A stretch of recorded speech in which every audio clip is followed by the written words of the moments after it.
Assalamualaikum warahmatullahi wabarakatuh, sahabat semua. Selamat datang di channel kami Navarel Farm. Pernahkah sahabat melihat bedengan dengan ukuran yang lebih besar dari biasanya dan bertanya-tanya, kenapa sih dibuat sebesar itu? Apakah tidak boros lahan? Nah, di video kali ini kita akan membahas alasan dibalik pembuatan bedengan yang katanya tidak wajar ini. Sahabat semua, pengolahan lahan bukan sekedar membajak atau mencangkul tanah, tapi juga soal strategi. Bedengan yang tepat bisa meningkatkan efisiensi air, menjaga kelembapan, dan bahkan mengurangi resiko hama serta gulma. Tapi, apakah bedengan besar ini cocok untuk semua jenis tanah? Atau ada kondisi tertentu yang harus diperhatikan? Yuk, kita kupas tuntas cara membuat bedengan yang ideal, ukuran yang direkomendasikan, serta manfaat tersembunyi di balik desainnya.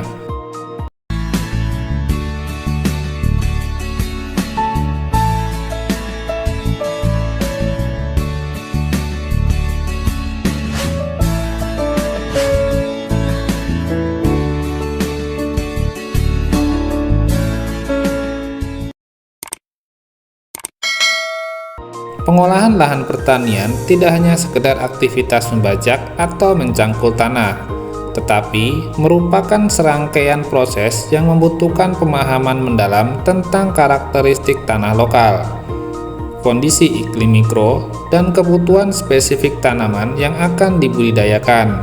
Salah satu teknik pengolahan lahan yang memiliki peran penting dalam menciptakan lingkungan tumbuh ideal bagi tanaman yaitu pembuatan bedengan. Bedengan merupakan tumpukan tanah dengan bentuk memanjang yang bertujuan untuk mengatur drainase, memudahkan pembuangan air hujan, dan memudahkan meresapnya air hujan maupun air penyiraman ke dalam tanah, serta memudahkan untuk proses pemeliharaan tanaman. Maksud dari pembuatan bedengan adalah membagi suatu lahan menjadi beberapa baris setelah tanah diolah atau dibajak. Desain dan konstruksi bedengan yang tepat dapat meningkatkan efisiensi penggunaan air dan mengurangi resiko hama serta penyakit tanaman yang disebabkan oleh genangan air. Oleh karena itu, dalam pembuatan bedengan tidak boleh asal, harus disesuaikan dengan kondisi lahan. Yang pertama, sterilisasi lahan. Sterilisasi lahan merupakan proses menghilangkan organisme patogen, gulma, dan hama dari tanah yang merugikan petani untuk meningkatkan produktivitas tanaman. Yang kedua, penambahan bahan organik berupa arang sekam, dolomit, dan pupuk organik. Yang ketiga, penentuan ukuran bedengan. Setelah penaburan bahan organik dan pembajakan ulang, langkah selanjutnya yaitu penentuan ukuran bedengan. Lebar bedengan setengah jadi yang sahabat gunakan yaitu 225 cm dengan lebar bedengan sekitar 120-150 cm dan tinggi 50-60 cm. Sedangkan panjang bedengan mengikuti kontur lahan yaitu sekitar 10-12 meter. Saran bagi sahabat yang baru mau membuat bedengan, untuk panjang bedengan jangan lebih dari 12 meter, guna mempermudah pengendalian hama dan penyakit tular tanah. Dengan bedengan yang besar ini, otomatis jarak antar bedengan atau parit akan terlihat kecil, padahal lebarnya sama dengan bedengan pada umumnya, yaitu 50-60 cm.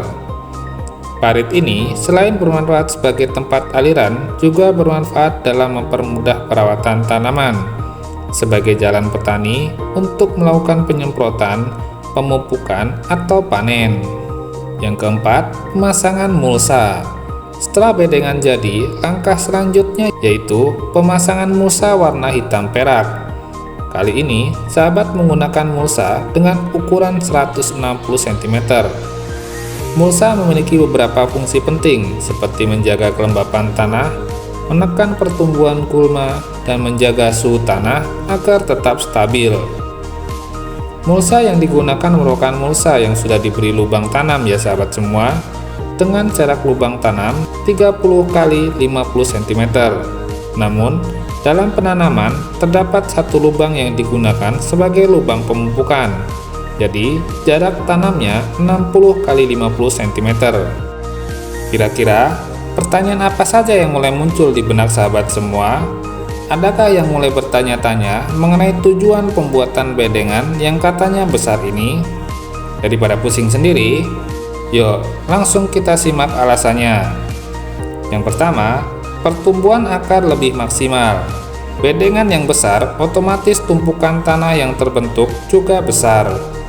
Tumpukan tanah ini pastinya juga gembur, jadi pergerakan akar pun lebih leluasa dan lebih maksimal. Beda dengan bedengan yang kecil, akar lebih cepat sampai ke bagian tanah yang keras, sehingga diduga pergerakan akarnya terhambat yang berdampak pada terhambatnya penyerapan air dan unsur hara. Yang kedua, kelembapan tanah lebih terjaga. Pembuatan bedengan di musim ini merupakan salah satu langkah usaha untuk menghasilkan tanaman yang maksimal di musim selanjutnya atau di musim kemarau. Dengan bedengan yang ukurannya lebih besar, kemampuan menyimpan air juga lebih lama, sehingga meminimalisir masalah tanaman kekurangan air dan tentunya menunjang pertumbuhan tanaman di musim kemarau. Yang ketiga, memperbaiki drainase atau aliran air. Dengan ukuran bedengan yang besar dan tinggi, memungkinkan tanah untuk lebih mudah mengalirkan air.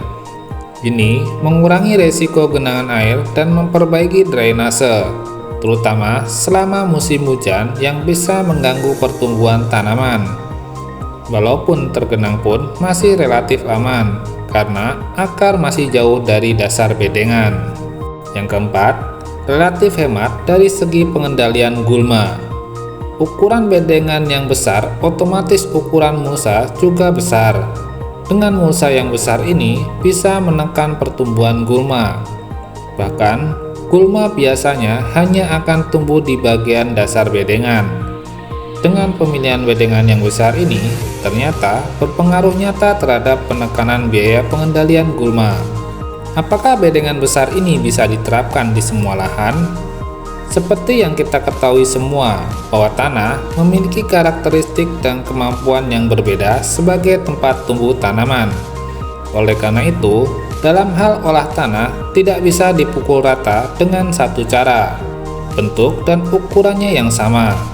Bedengan dengan ukuran besar ini tidak cocok diterapkan di lahan miring dan lahan berpasir ya sahabat.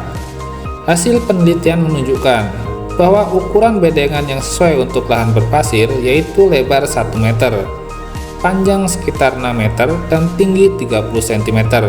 Bedengan ini dapat memuat 2 baris tanaman.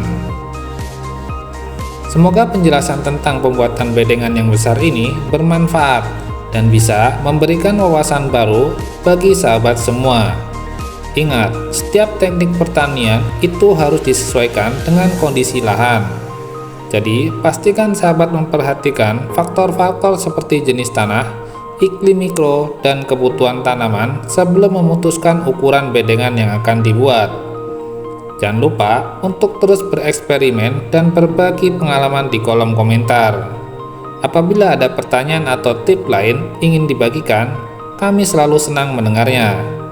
Terima kasih sudah menonton, semoga sahabat semakin sukses dan hasil panen melimpah. Sampai jumpa di video berikutnya, salam sukses selalu. Wassalamualaikum warahmatullahi wabarakatuh.